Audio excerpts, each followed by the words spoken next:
Hello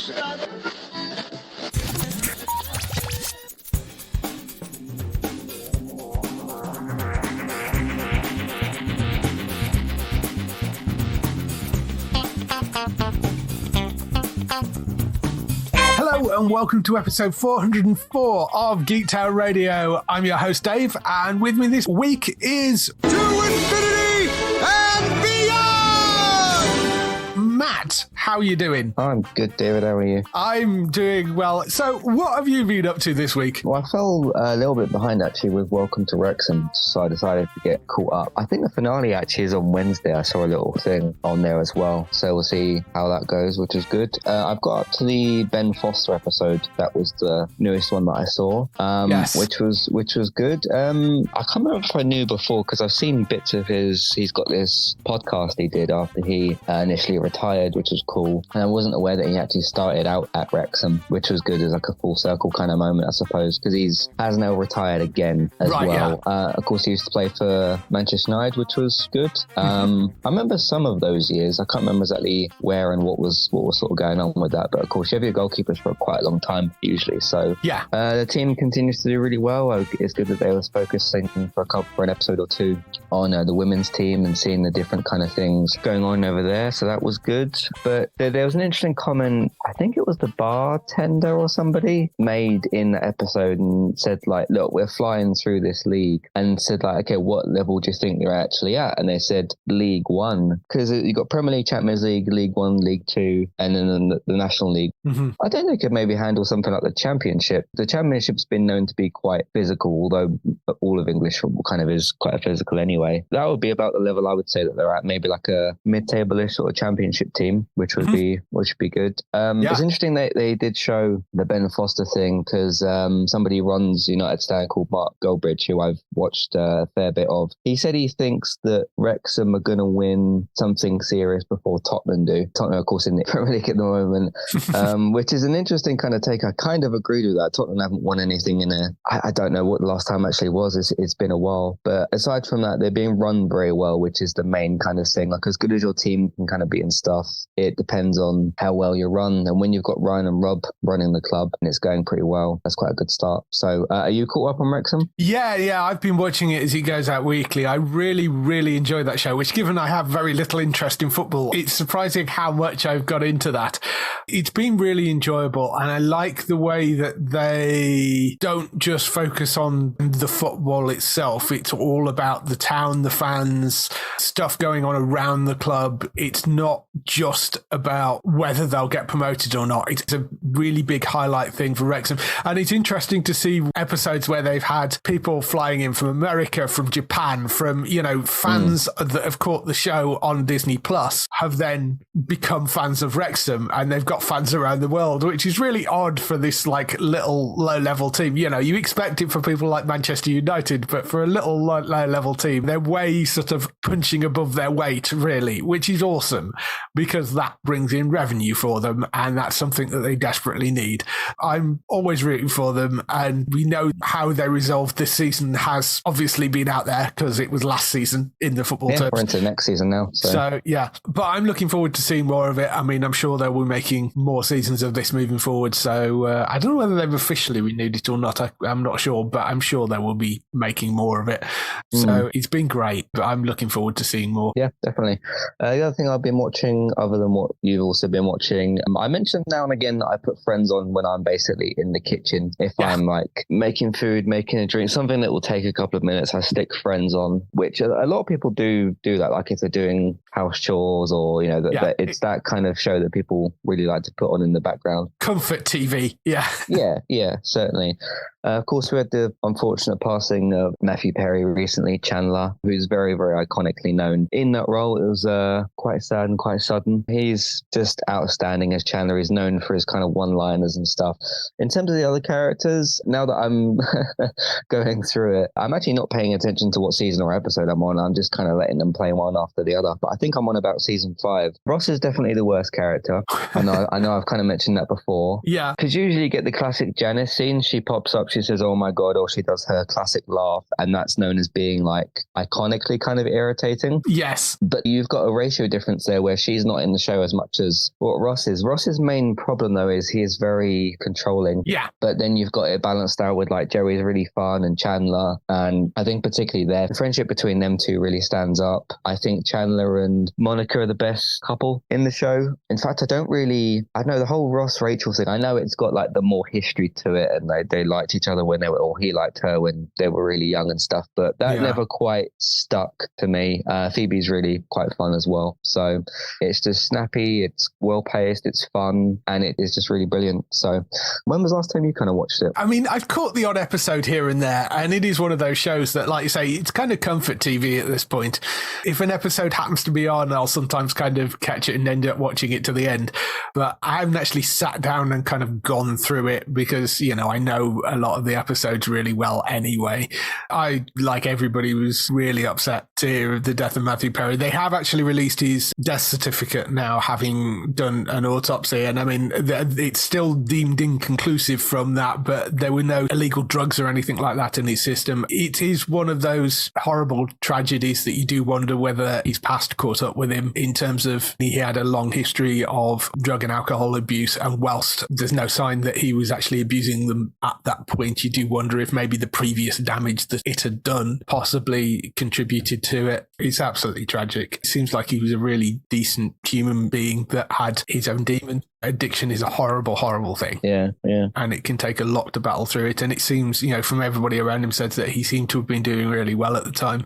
Whether it was just his heart gave out or something, I don't know. But I really feel for not only his family, but also, I mean, the Friends cast as well, because it is like losing not only a friend, but a family member, I think, to them. Yeah. When you bond for that amount of time, because 10 years is no short amount of time, and you're on set regularly and probably see each other outside of that and stuff, it's very difficult. There seemed to be a really big outpouring of, I saw loads of Instagram posts and Facebook and all kinds of stuff. So he was well loved. Which is the important thing. So that's what I've been up to, apart from the things on your list. So Well, we had a few finales actually this week. Loki came to its end. It's looking like that is pretty much it for Loki. There certainly doesn't seem to be any more TV series, but from what he's been saying in interviews, it sounds like he's basically done with the character for now, which sort of makes sense given where the show ends. It wouldn't surprise me if he pops up in one of the upcoming movies in the finales at some point, if they kind of bring him back in. But it does sound like this is sort of an endpoint. I mean, I thought that second season was brilliant, and I liked how they sort of finished it. I think they introduced some wonderful characters. It's a shame that we aren't going to see more of them, but I think it is a complete story over that 2 seasons, and that sounded like what they sort of set out to do. Hopefully we will see more of Tom Hiddleston moving forward in that role, because I think everybody loves him as Loki, even though, I mean, this version of Loki now is a dramatically changed character from the one that we were originally introduced to. But who knows what we'll see moving forward. I thought it's one of the best things the MCU have put out in a very long while. I agree with your point about like where he is and what that means for the character, but surely he would be in Secret Wars, and because like that's going to be like the next big event. And if given the position that he's finished in as well, I would be absolutely shocked if he's not involved, because Loki, even outside of that particular thing, Loki's a massive character. So no, I thought it was really brilliant. Again, really great in terms of, like you said, the character development from where you start to where you finish, which is the whole point of doing that.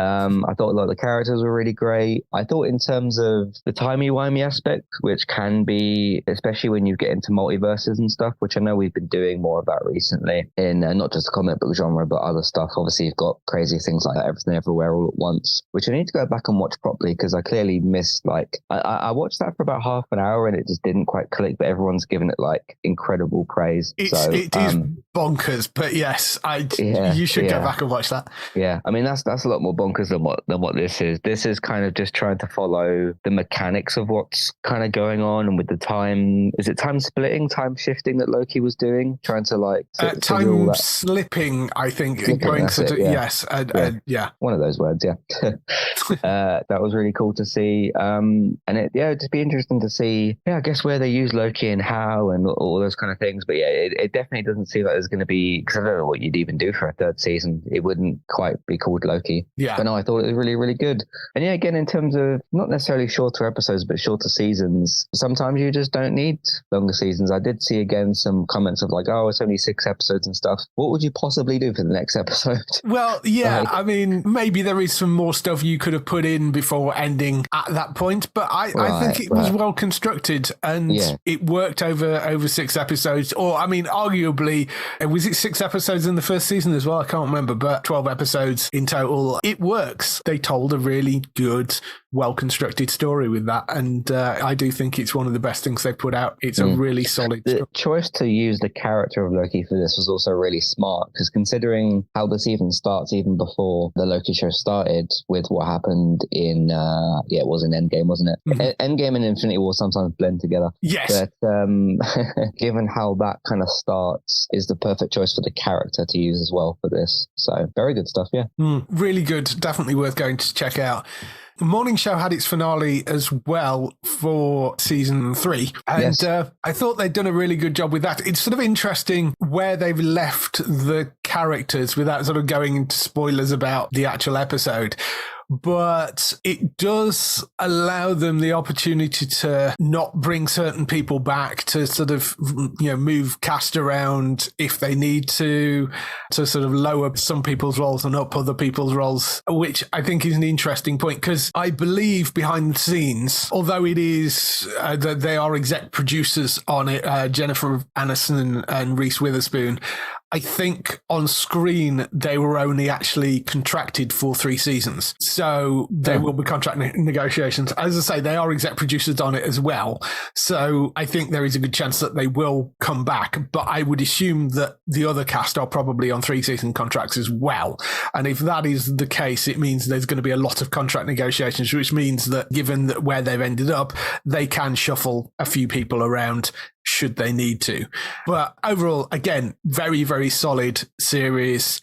John Hamm being introduced as essentially the villain for this season as well. Did a wonderful job.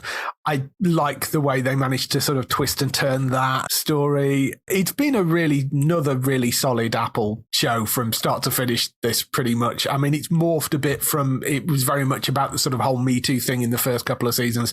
And, it's more morphed into more about sort of billionaires and that being a bad thing. And they are taking real world subject matter and creating interesting narratives around it. Yeah, it got kind of bonkers near the end, like all the different kind of negotiations and stuff that were going on. I know it's a smaller part, but like how we know Stephen Fry to be, and obviously he's acting in the show, but like seeing how he was acting in the show, I was like, wow, I've never heard Stephen Fry speak like this before. So that was very cool. But is it renewed for a 4th season? It is renewed for a 4th season, but as I say, although it is renewed, they have to, I think, renegotiate some of the cast contracts because I remember that when they announced the renewal. So it is definitely coming back.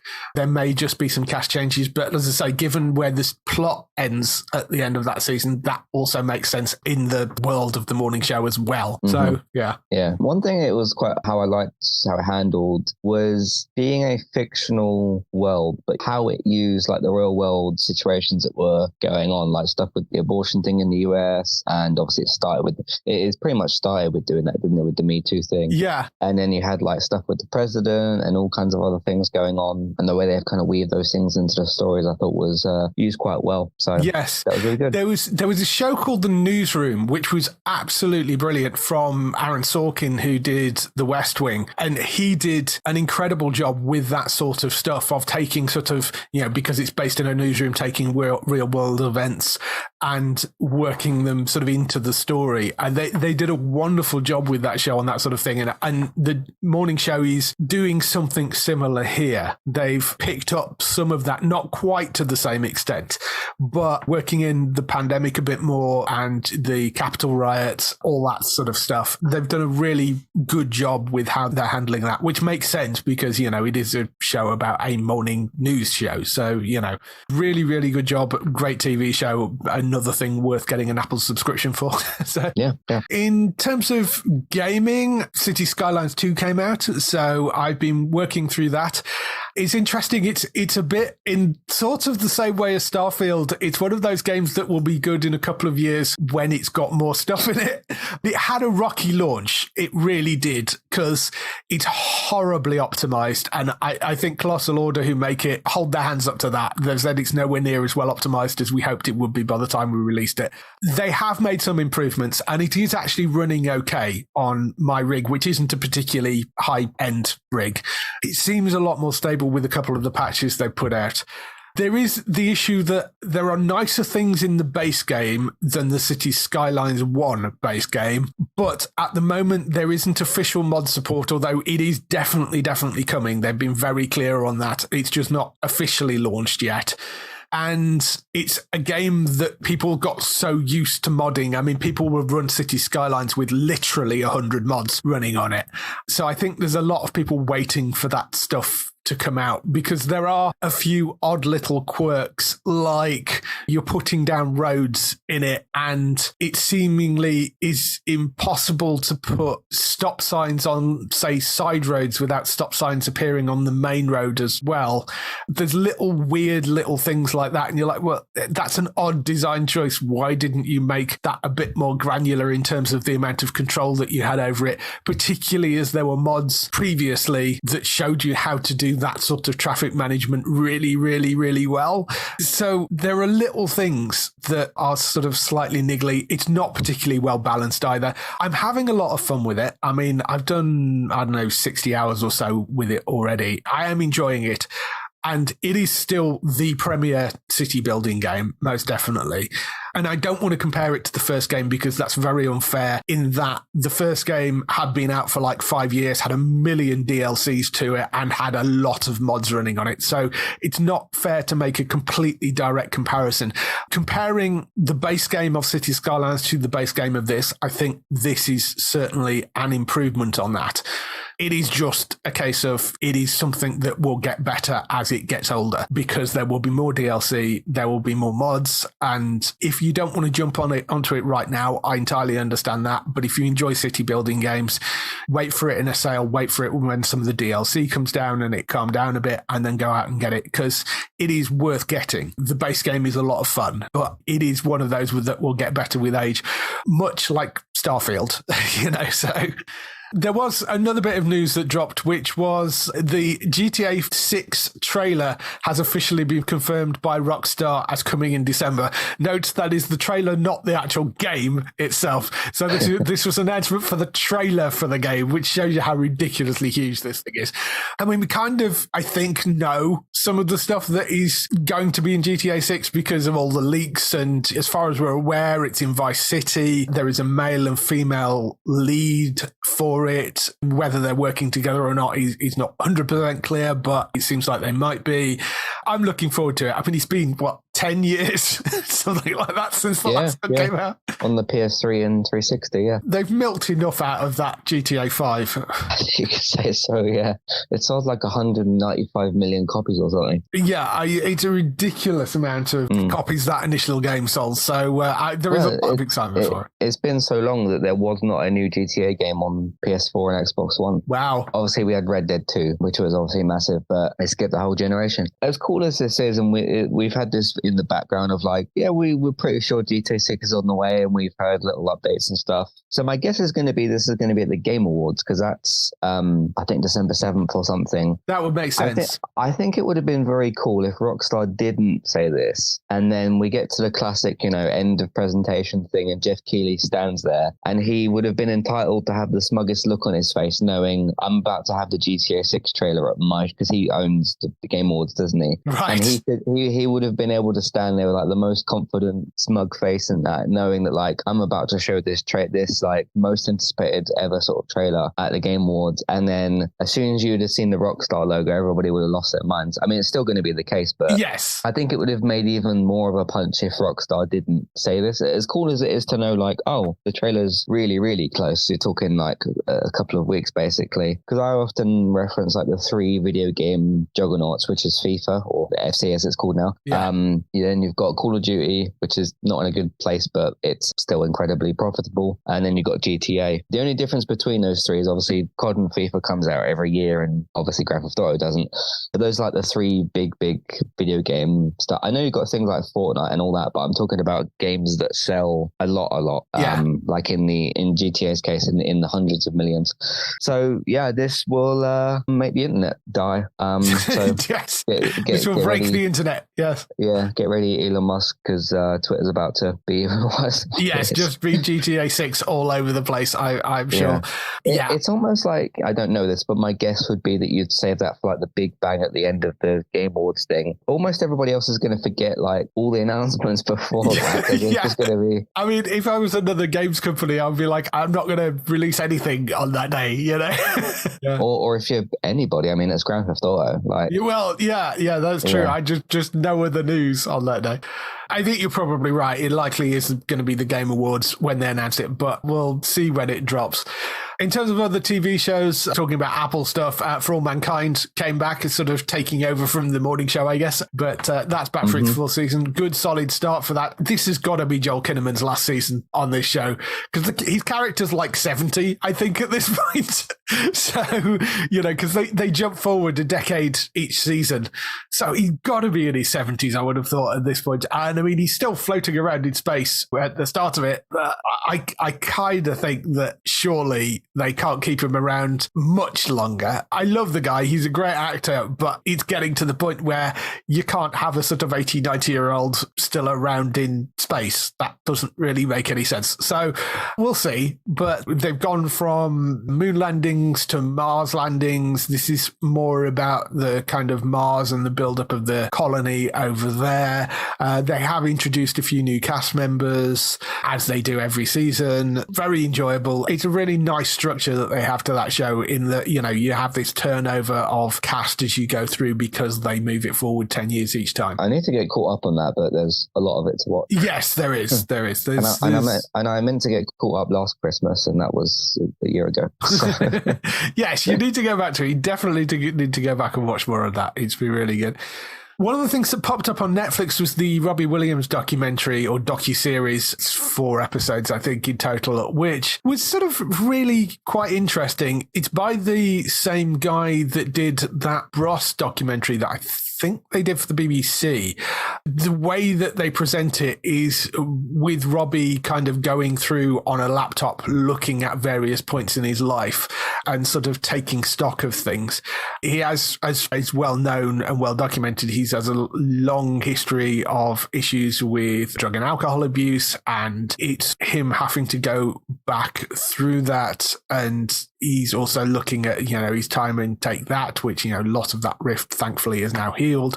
But just found it quite an interesting thing to watch through, of somebody who's obviously, I mean, he'd been diagnosed with depression, and he's obviously dealing with mental health issues on top of, you know, the addiction issues. So just kind of heartfelt documentary series. And I mean, obviously it depends whether you're a fan of Robbie or not, of what you're going to think of it. But I thought it was well put together, fairly open across the board, with him talking about his life experiences. And certainly if you're a fan of Robbie or Take That, I think it is something worth looking at.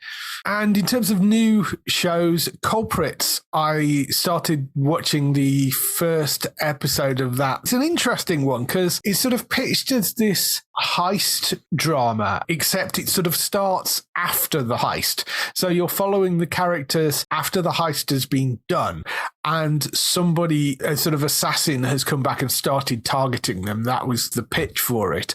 It's Nathan Stewart Jarrett, you'll know from Misfits and various other things. He's sort of the lead role. Gemma Arterton plays the boss of the heist crew. Those are sort of 2 of the big characters that we meet in the first episode. Bits of it are their current life and bits of it are told in flashback. It is kind of interesting with Nathan's character because you meet him and he's in America and he's in a relationship and he's got kids and he's speaking with an American accent, and you thought, oh, he's going to play him as American. But then in the flashbacks, he's back to his normal British accent. So clearly at some point he is absconded to America after the heist and has taken on this American persona. It gives him a chance to play around with his accents, which is kind of interesting. But I've only watched the first episode so far. Really enjoyed it. I think it's very much a setup because you only start to see them beginning to form the heist in that. Because whilst it does say this is stuff after the heist, there is a lot of heist flashback stuff in there. So very enjoyable. I think it's all up on Disney Plus right now. So you can go and check it out. But it's called Culprits. Yeah, I'm going to get to that at some point. I was just catching up with like Loki and Morning Show. I've got 3 kind of box sets I'm going to get to next. One's the 4th season of Jack Ryan, final season of Sex Education, and then this. I think there was another one as well, apart from obviously catching up with the rest of Wrexham. But those are some of the things I'm going to try and catch up with soon. Yeah. How many episodes did you say there were? I think there's 8 in that. Okay. So it's not too long. Yeah. It's funny how we used to have like 24 episode seasons every year, and that was normal. And then if you have a poorly paced 10 episode season, it's like, oh, that should have been 8 episodes. Yeah. So, yeah, quality over quantity, isn't it? Yes, absolutely it is. There was another trailer that dropped last week as well, which was Ghostbusters Frozen Empire, which is the sequel to Ghostbusters Afterlife. That's the title for it, which we hadn't had before. And also we got a little trailer for it, which was reasonably detailed for what they called a teaser trailer. But it brings back the characters from Ghostbusters Afterlife. So that's Carrie Coon as Egon Spengler's daughter, McKenna Grace and Finn Wolfhard as the grandkids. Paul Rudd's character is back. It also brings back the remaining original Ghostbusters, so Bill Murray, Dan Aykroyd, and Ernie Hudson. They've also added in undisclosed roles, although you can see them in the trailer, Patton Oswalt, Kamal Najjarani, Celeste O'Connor, Logan Kim, and Annie Potts is back, as well as Janine from the original movies as well. Trailer looks really good. They're actually back in the New York firehouse. So in the original Ghostbusters firehouse, which was hinted at in the first film, that's where they were going to take place. In the second one, it's revolving around an ancient artifact that unleashes an evil force and covers the whole of New York in ice, basically. It looks really good. I'm very much looking forward to going to see that. It's written by Jason Reitman and Gil Kanan again, although Kanan is actually the person that is directing this time, because Reitman directed the first one, so they've switched duties on that, but they both wrote it together. But I'm looking forward to this. Did you see Afterlife? I did, and apparently I was in a minority consensus because I did not like that film at all. I thought that particularly if you put Carrie Coon, who I know from, many things, but obviously Leftovers, and you waste her in the way that I remember them doing so. I mean, it was a couple of years ago, wasn't it? Yeah. There was a lot of choices and things in that film I did not like. I haven't seen the trailer for this one, so I'm not sure where I sit with this one, because I remember watching the first 2 films. I enjoyed the female reboot. I know not a lot of people like that one, but that was one of my particular favorite ones. I just thought it was a lot of fun from what I remember, and yeah, I didn't like the direction of this new one. So I don't know, maybe I'll enjoy some of the Ghostbusters games. Well, maybe. Yeah. I know there's a new VR one or something. Right. Yes, that's something I could definitely see working in VR. Yeah. The film is due out in March next year. That's called Ghostbusters Frozen Empire. Yeah, kind of looking forward to seeing that, because I did enjoy the Afterlife movie. So yes, I think having the originals back, and we'll see how it goes with that. Yeah, March next year for that. That's all the stuff we've been doing. Let's move on to some TV and film news.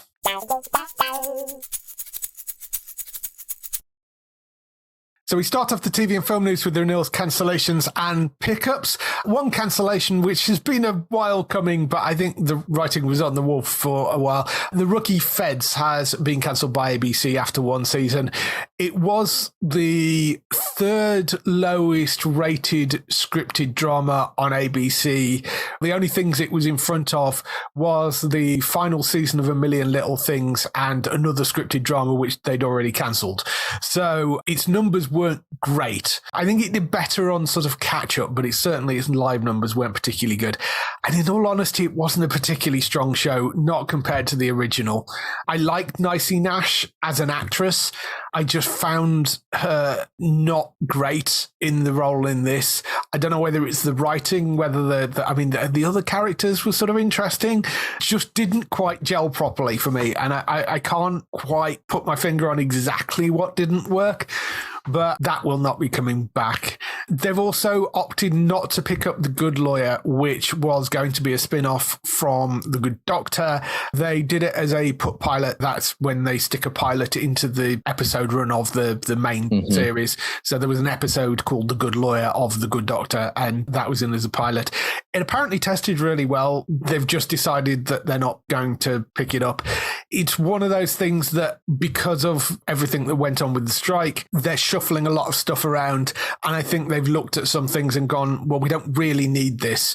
And the same with that pilot. They kind of went, well, we kind of liked it, but it's going to be a lot of work to try and bring it back at this point, and we don't really need it right now anyway. So we're just not going to pick it up.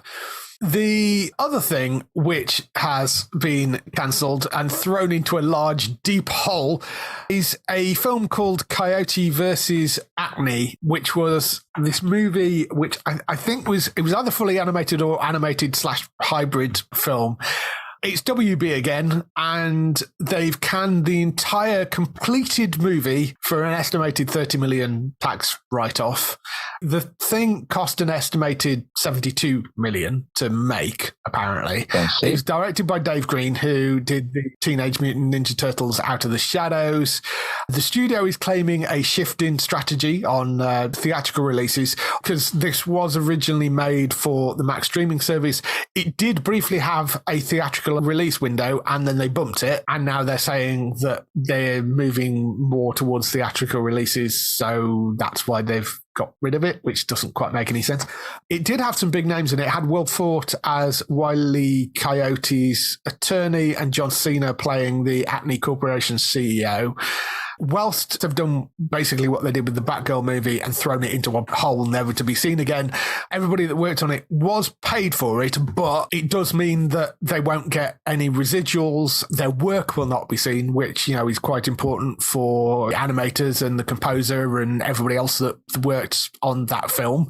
What's truly bizarre is the test screenings for it apparently were very positive, and they had people interested in buying it. Even stranger was Zaslav, the CEO of WB, was talking at the earnings call most recently saying, we still haven't been able to crack the kids market particularly well. We have a huge amount of kids content and we're going to attack that. And then the next thing they throw into a deep hole is effectively a giant kids movie. I mean, it's another weird decision from WB there, because it was a completed film. Yeah, when this news came out a couple of days ago, everybody lost their collective minds, understandably. And I saw lots of comments of like, you can this to get 30 million, you could have easily got more than that on the big screen. And there was a lot of people apparently very excited for this film. I'm not somebody who's like watched loads of Looney Tunes, but I remember seeing a couple of the films and really like when Looney Tunes has been on the big screen, I've remembered enjoying it. Yeah. Obviously there's dozens of the cartoon episodes and stuff, and there's all kinds of spin-offs and things like that. But it seems like everybody's on the same page of like, what are you doing, Warner Brothers? And it had this going for it and this going for it and this going for it. Apparently it was also, was it produced or involved James Gunn in some way, shape or form? Yes, I believe he was an exec producer. I think he may have come up with some of the story for it as well, possibly. But it's a really, really odd decision. And I mean, if it was just a case of them selling it on, I'm sure they must have been able to get 30 million off somebody for selling it or there or thereabouts. I mean, in Hollywood terms, doesn't seem like a huge amount of money for a film that is like this. So I'm guessing what they're trying to avoid is the residuals and paying the back end stuff. But it's weird. It's a really, really odd thing to do. I don't understand their strategy at all. It makes no sense. And I mean, I'm sort of like you know, I'm not the biggest fan of this. It's not directly aimed at me, this sort of thing. It is very much a kid's film, but I don't get it. It's still something that makes zero sense to me. Yeah, it's nice to still see a lot of popularity and stuff for Looney Tunes, because it is still one of Warner Brothers' big things. I know when we think of Warner Brothers, we just think of DC and like Game of Thrones and stuff, but they do have a few properties that they could be making some good money from, and Looney Tunes is one of them. And it sounded like this was going to be the next big thing thing for it. Mm-hmm. So was there ever like a trailer or anything for this? No, it wasn't even a trailer for it. Right. I was wondering if I could look like something up, but no. I mean, it sounds like it was complete to the point that the composer was saying they'd done the music for it and it was animated and completed. So it's not like, oh, well, it wasn't going well, it didn't test well. It's just a really odd choice because, as I said, the test screenings supposedly were positive. They had people interested in buying it.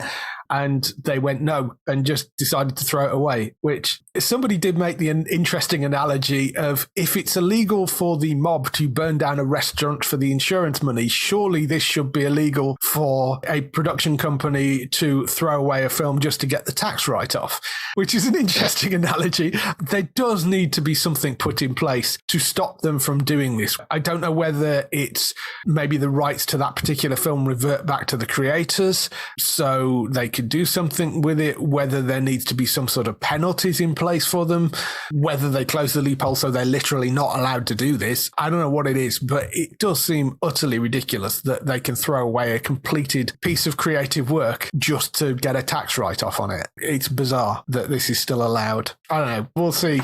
But yes, there was a lot of outcry for that, which I entirely understand it. In terms of renewals, there's only one this week that I spotted, but Celebrity Race Across the World have been renewed for season 2 by the BBC, so that reality series will be back. In pickups and other news, it was Netflix Geeked Week last week, so there was a bunch of things that fell out from that. Dead Boy Detectives, which was originally made for HBO Max when it was HBO Max and then became the Max streaming service, that's been sold to Netflix, which sort of makes sense because the characters first appeared in The Sandman, so they're billing it as part of the Sandman universe. And given that Netflix have the Sandman, right, I can sort of, that makes sense to sell. Yeah. I mean, yes, it's WB selling something off again, but at least they've sold it to somebody.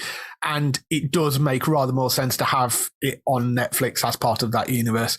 Dead Boy Detectives, I think, did show up in Doom Patrol, but it's a different cast from the Doom Patrol cast, and it's a standalone show.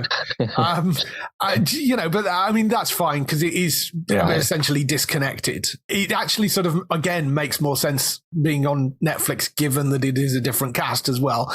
And it is produced by the same people that produced Doom Patrol. It's Belanti Productions, and the writer of The Flight Attendant is the person behind it as well. It looks kind of fun. There is a trailer up for it now, so you can go and check that out. So yesterday I think it was yesterday or the day before when I saw, this other DC thing being sold to Netflix, I was like, okay, it's not entirely unusual, but why not HBO Max? But now that you've mentioned the Sandman part, which I didn't know before, that makes a lot more sense. So it's also good in terms of, how many times we've said with lots of different franchises, Walking Dead's a particular one, of like, as good as it is to have things on TV, which in Walking Dead's case is not the situation, try to have them at least in the same place, which is helpful. Getting them on TV is the first part, because you've got things like the AMC channel's got some Walking Dead shows, and Disney Plus has got the main show, and then Amazon's got a bit of Fear and World Beyond, but then nobody's got some of the other ones. So it's all it is much more helpful when you've got all of it in one place. So if you are one of them Sandman universe fans and you see it on there and you kind of recognize it, then that's really good. Yeah, and it does mean that they have the characters should they want to use them in the Sandman shows at some point later on, which they may do, because the Sandman is coming back for a second season. So I think that actually makes sense in that particular case. I think that is probably the right place for it. They also dropped trailers for the Scott Pilgrim anime series, which is actually up later this week, so that's coming out. Master of the Universe Revolution, which is the follow-on from Revelation, which is the Kevin Smith Masters of the Universe animated thing. And there is a trailer for Exploding Kittens, which was the most bizarre thing when they announced it, because it is based on the Exploding Kittens board game and has Tom Ellis and Lucy Liu voicing characters in it. Tom Ellis voicing Godcat in it. It does look particularly funny. It's from Shane Krasowski, who's worked on things like Archer, Matthew Inman, who worked on the Oakmore comics, Mike Judge from King of the Hill, Beavis and Butthead, and Greg Daniels from Upload and Parks and Recreation. So there's a really, really good group of people behind it. Tom Ellis playing God, interestingly, having played the devil previously. So that's good fun as well. But yes, there is a trailer for Exploding Kittens that has gone up as well. So that looks like it's going to be good. There was a trailer for the live action Avatar: The Last Airbender. So there's that gone up. And there was another clip for Three Body Problem, as well as they've said it's going to be moving from, they announced it was coming in January. That's been pushed back a bit to the 21st of March. That's based on a huge Chinese novel, very beloved sci-fi thing. It is a completed novel series, which is important because it's from the Game of Thrones guys that when they go off book have no idea what they're doing, as shown by Game of Thrones season 8. So they are tackling this. Hopefully they do a better job with it than they don't get distracted by something shiny, well, like they did with Game of Thrones. But that is now coming out 21st of March, they have said, for that. So is that where they landed after Star Wars? Yes. Or was there another pit stop before that? That was their first project post Game of Thrones after they got kicked off the Star Wars project. Mm-hmm. It is a big, epic sci-fi thing, and they might do a reasonable job of it. The clips look interesting. And as I say, it is a completed story, so they have got something solid to work from. Whether they manage to pull it off, we'll have to wait and see. But 21st of March, that's coming. Back on the BBC, they've ordered another Death in Paradise spin-off called Return to Paradise. This one is going to have a female lead, and it's set in Australia, which is an interesting little shift. Ex-London Met detective forced to move back to a small childhood hometown of Dolphin Cove, which is a beautiful coastal paradise, but somewhere she vowed never to return to after she left a guy at the altar 6 years ago. She doesn't like the people particularly. They don't particularly like her. Of course, a murder occurs in the town, and she ends up getting involved. And that's you're sort of into the story. But yeah, I mean, if you're a fan of Death in Paradise, I'm sure this will be something that you love. It's got some of the team of Death in Paradise behind it, as well as I think the guy that's show running it, I think is an ex-Neighbours guy. So, you know, I mean, I'm sure half the script writers in Australia are ex-Neighbours guys. There's that coming. It's called Return to Paradise. Don't know when that's going to land yet. And Reacher Season 2 got a premiere date as well. So Friday the 15th of December, that is going to land. And there is a trailer up for that as well. The big news this week, of course, is that the actors' strike is finally over. They have reached what they're referring to as a tentative agreement between SAG-AFTRA and the Hollywood studios. It's fair to say not everybody is 100% happy with this because it only passed the board by 86%. So not everybody voted for it, unlike the WGA deal, which got 100%, I think, when their board voted for it. It does still have to go to members for them to actually ratify it. I think they probably will. I think the actors have been out of work for long enough that they're likely to go through. There are a few little bits and pieces where there are loopholes which could be exploited. And I think that's what's upset some people with this. But I think overall, they have got a very good, very solid deal. They're estimating it's worth about $1 billion. Big wage increases across the board, big increases in health and pension, retirement funds, new compensation model for the people working on streaming, which is one of the key things that they wanted to go after. It's slightly different to how the WGA one works, but again, that's a little bit fuzzy, and that may be one of the areas where they're having issues. But at least there is more money going in there, and a substantial amount in a lot of cases. Improvements for hair and makeup equality, eliminating what they call inappropriate wigging, which is mainly to do with stunt people, where they put wigs and dresses on stunt men so they can double for actresses, and what they refer to as paint downs, which essentially is putting on blackface on white stunt performers so they can double for actors of colour, which really should not be happening in these days because entirely inappropriate. That has been outlawed. Sharing of diversity statistics, gender neutral language, and that sort of stuff. Also provides more sexual harassment prevention protections, which of course is very important, including the use of intimacy coordinators in scenes involve nudity and simulated sex. Additional safeguards for background actors as well. There are now rules in place for castings in terms of scripts need to be supplied within 48 hours before submission deadline or 72 hours for minors. There is a limit to the amount of pages that they can be asked to to provide for doing reads for casting. They're also entitled to compensation if they have to be off book. So if they have to memorize the script, then that requires compensation for the performers. There are protections over what performers have to wear for when they're doing reads as well. Substantial improvements in relocation allowances for performers. The AI thing, which of course is the other big thing, they have covered quite a lot of stuff with the AI and the sort of digi-double performer stuff in terms of making sure that the actors are given informed consent. So they are told exactly what their digital double is going to be used for. They're also compensated for that, whether living or deceased as well. So if the actor is deceased, then they have to get consent from the estate and also tell them exactly what it's used for. And that's whether it's something that was created specifically, so i.e. the actor has gone in and had themselves scanned, or if it's a case like General Tarkin in Rogue One, where they created that obviously because the actor is now deceased. They created that from footage. Doesn't matter that they haven't physically scanned the actor. If they're using that person's likeness, they still have to get consent for it as well. There are a few loopholes around that, and that's upset a few people. But having read through them, I think they have got an awful lot of protection in there. I mean, the Hollywood studios are going to Hollywood studio. If they can find a loophole to jump through, I'm sure they will use it. But I think it's a lot tighter than some of the initial reports were making out it being. You know, some people were sort of stirring the pot trying to get the deal not signed. But I actually think from the bits I've read, it seems like it's reasonably tight.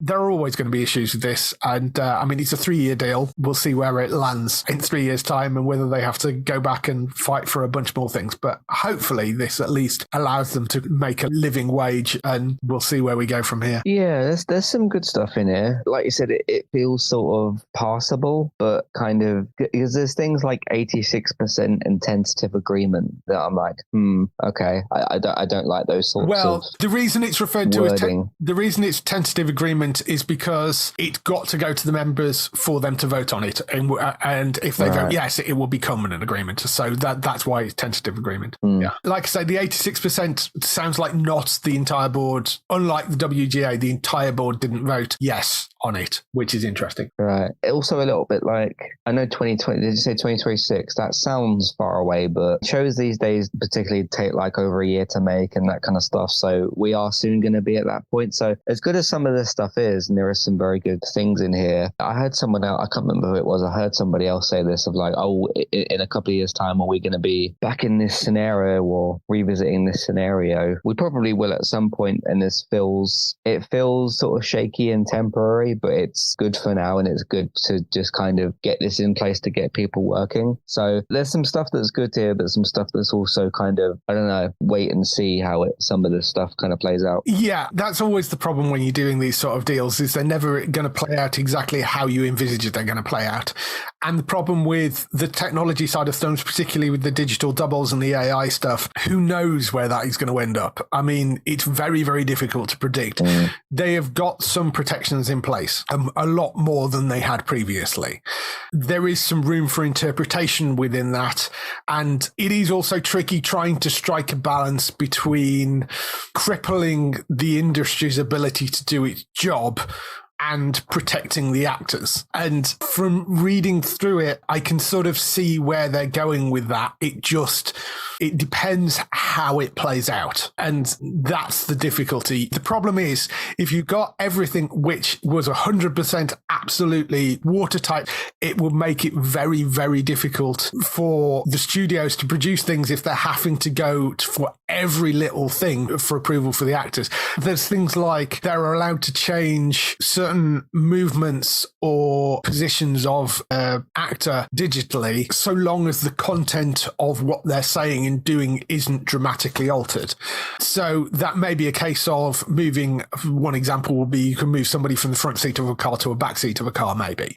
Or if they're doing dialogue replacement and they change their lips moving. But on the flip side of that, They have covered things like if you take a background actor and digitally move their lips to make it look like they're talking, they then automatically get upgraded to a day player fee. So you can't hire a bunch of silent background actors not talking for a restaurant scene, go in digitally and make them all look like they're talking and only pay them the background actor fee, not the day player fee. Mm-hmm. So they have thought through a number of protections, but there are always going to be holes in this because they'll come up with things that you don't think of. So I don't know. I think they have done an awful lot. It's not perfect, but I think if you're holding out for an absolutely 100% perfect deal, I don't know whether you can get that right now. And that's just the reality of the situation. But I think they have done a very good job. The proof will be in where it goes from here, I think. Mm-hmm. A couple of other little news stories as well that dropped out. There is a new Spartacus series coming. Did you watch any of that original Spartacus shows? No, I obviously heard of it before and that, but no, never something I went towards. They were really good. I mean, they were very violent and very adult, let's say.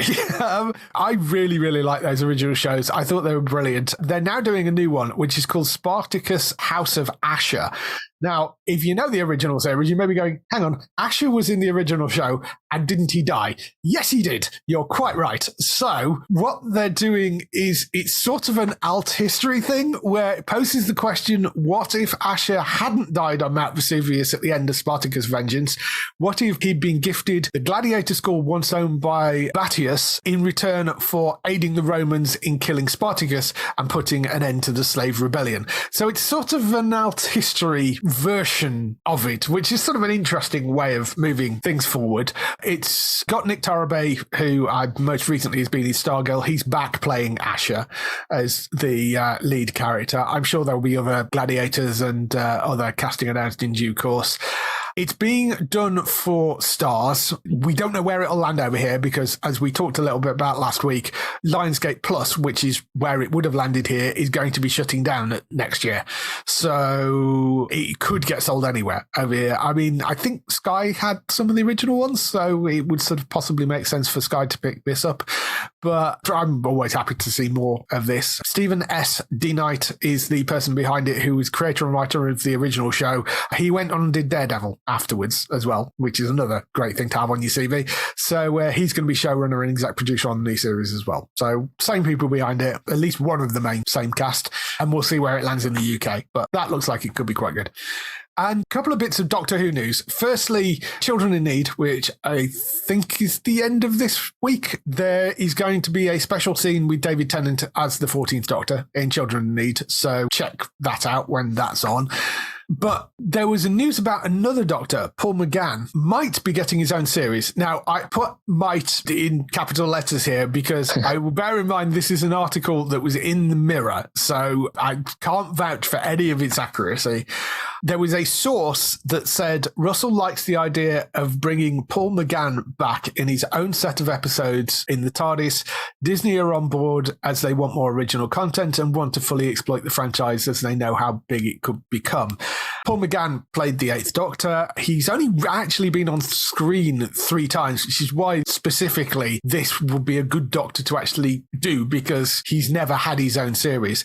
So he was in the 1996 television movie. There was the Little Night of the Doctor short where he regenerated into John Hurt's War Doctor, and there was a cameo in Power of the Doctor, Jodie Whittaker's final episode as well. However, he is the Doctor that has been the Doctor for the longest period of time, because he was the Doctor whilst it was off air, and he kept the franchise alive through the audio dramas, because he was the Doctor from 96 to 2005 when Russell T Davies brought it back with Chris Eccleston. So there's a lot of love for Paul McGann and his version of the Doctor. It's a character he's been honing for a long time. And I think it gives you an interesting opportunity to explore an area of Doctor Who history which they haven't massively covered on screen, which is the Time War, or the lead up to the Time War, which has been mentioned as sort of this was this big war that wiped out the Time Lords of Gallifrey and the Daleks. So we saw some of that on screen in the 50th anniversary, and it's been covered a little bit in the comic books and in the audio dramas, but a lot of it is still a mystery. So this would be a really nice opportunity to do a series which has the Doctor as the main character, but he's a little bit darker as well. Almost like sort of Torchwood to Doctor Who, maybe not quite that dark, but it does give you an opportunity to have a slightly different tone to this. So yeah, I'd be up for this. Paul McGann himself said he's definitely would be well up for it. I mean, he said that at Comic-Con panels and, be well up for doing a series as that character. So we'll see. As I say, can't vouch for it being true or not, but I'd be interested in seeing this. Have you ever gone back through any of the sort of classic stuff or the TV movie? No, I've seen like clips and things, obviously, over the years of some of the really old stuff, even some that's older than what you're mentioning here. And it does look, classic and cool and stuff. But for me, it was always started on the Christopher Eccleston stuff in whenever that was, and then just kind of went from there. So I'm not familiar with what all this is at all, but the idea of this sounds interesting. And given that you said we've kind of seen very little of him is surprising to me. But if they want to redeem that, I suppose, then that sounds like quite a good idea. But it's interesting that this, like you said, this idea has come across now that Disney's gotten involved a bit more. Well, hopefully it'll be a good thing. Russell himself liked having spin-offs. I mean, he created Torchwood, he created the Sarah Jane Adventures. We know he loves the classic Doctors. I mean, there's the Tales from the TARDIS thing, which are only little sort of 5-minute intros into sort of some classic stories on iPlayer, but that brought back a lot of the original Doctors as well. So I think it could be quite an interesting thing, and Paul really deserves his own series. Whether this is true or not, it does sound believable, because Disney's modus operandi is spin-off, spin-offs, and Russell T Davies has also made noises about wanting to build out Doctor Who as a franchise, and this would be an interesting area to explore. So don't know, we'll see whether it happens or not, but hopefully it does. I will be very interested to see this if it happens. No official word, like I say, it was an article in the Mirror, so who knows, but I think it's a really nice idea. There seemed to be a very positive reaction to it when the news came out, so I think a lot of people would like to see that happen. So that's all the news we've got for this week. Just some highlights for next week on TV. So, highlights for next week. We have The Lazarus Project returning for its second season. I have seen the opening episode of this. It's really good. Pretty much picks up where it left off. 15th of November at 9 p.m. on Sky Max for that. You've got The Crown returning for part 1 of its final season. That's on the 16th of November. Scott Pilgrim the Anime. That is Scott Pilgrim with all the voice cast from the Scott Pilgrim versus the World film. That's coming on the 17th of November. Monarch Legacy of Monsters, which is the legendary Monsterverse Godzilla series, that is coming to Apple TV Plus on the 17th of November. Scrublands, which is an Australian crime drama, that lands on BBC 4 on the 18th of November at 9 p.m. And Kin, which is an Irish crime drama, stars Charlie Cox, Claire Dunn and Aidan Gillian. That lands on BBC 1 on the 18th of November at 9:35. So some good TV coming next week. If people want to find more of you, where can they find you? You can head over to entertainmenttalk.org and your podcast platforms for TV, games, films, main eye podcasts. I was a little bit ill in the last couple of days, so I missed doing a couple of episodes. I'm hoping to see one of, if not both of, the Marvels and Five Nights at Freddy's this week. So look out, hopefully, for those. A gaming talk podcast to do as well. There's going to be some interesting stuff to talk about with Call of Duty. Goodness me, what a mess that situation is. So that's going to be interesting. I did do 2 TV season reviews this week. One was for Invasion Season 2 and one was for Still Up. They're both Apple TV Plus shows.